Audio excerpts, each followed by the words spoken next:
नमस्कार दर्शक बंधु जय जगन्नाथ। चाकरी हराइबे छह राशि लोक पादे पादे विपद अशांतिर दिन आरंभ। केउं केउं छटी राशि जानिबा वीडियोटी को शेष पर्यंत देखंतु एवं वीडियो रे नुआ आसीथिले चैनलटी को सब्सक्राइब करी बहुमात्रा रे शेयर कर दियंतु। कन्या राशि रे दुर्बल अछंती शुक्र। अशांति रे कटिबो छह राशिंक दिन। पारिवारिक और वैवाहिक समस्या देखाजिबो। शुक्र वर्तमान कन्या राशि रे दुर्बल अवस्था रे गति करुछंती। नवेम्बर 2 पर्यंत समान राशि रे रहिबे। एही राशि रे शुक्रंक भ्रमण किछि लोकंकु सुख और मानसिक शांति रु वंचित करिवार संभावना अछि। शुक्र ग्रह दुर्बल हेबा सहित किछि राशि मध्य समस्या रे अछंती। मेष, कर्कट, कन्या, तुला, कुंभ और मीन राशि रे व्यक्ति मानकु अन्यान्य समस्या सहित पारिवारिक और वैवाहिक समस्यार सम्मुखीन हेबाकु पड़िबो।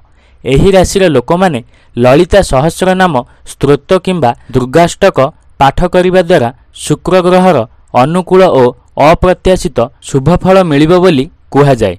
मेष राशि रो लोकंक पई भाग्य चमकिबो। एही राशि रे शुक्र षष्ठ घरे धनर अधिपति और सप्तम स्थान रे अछंती, जहा साधारणतः दुर्बल होइथाय, जहा दंपतिंक मध्यरे द्वंद्व सृष्टि करिपारे। संपत्ति विवाद रे अचाल अवस्था रहिबो।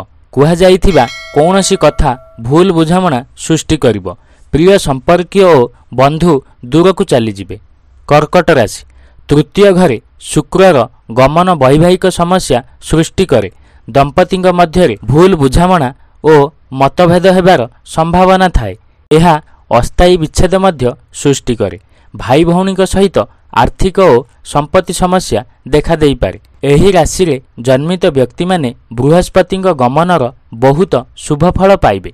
सेमानंक जीवन रे चालिथिबा समस्यार समाधान होई पारे। सेमानंकु सेमानंक पितामातांक ठारू समर्थन मिलिबो। सेमाने एक नूतन जान किंबा घर किनि पारंती। कन्या राशि एही राशि रे धन और सौभाग्यर अधिपति शुक्रंक दुर्बलता जोगु आय अपेक्षा खर्च वृद्धि पाए। विवाह और चाकरी सुजोग खसी जाए। वैवाहिक जीवन रे समस्या देखा दिए। क्यारियर चाकरी और व्यवसाय रे आरंभ हेउथिबा समस्यार संभावना थाए। तुला राशि वैवाहिक जीवन रे समस्या देखा दिए। विवाह प्रयास निराश एवं हताशर कारण हेबो। प्रेम संपर्क रे असंतोष आरंभ हेबो।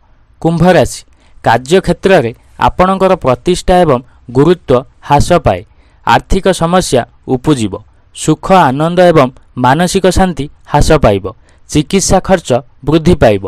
एही परिस्थिति मुक्ति पाइबा एवं आपणक जीवन को सुगम करिबा पई ललिता सहस्र नाम स्तोत्रम पाठ करिबा उचित। मीन राशि भूल बुझामणा और विवाद वृद्धि पाए।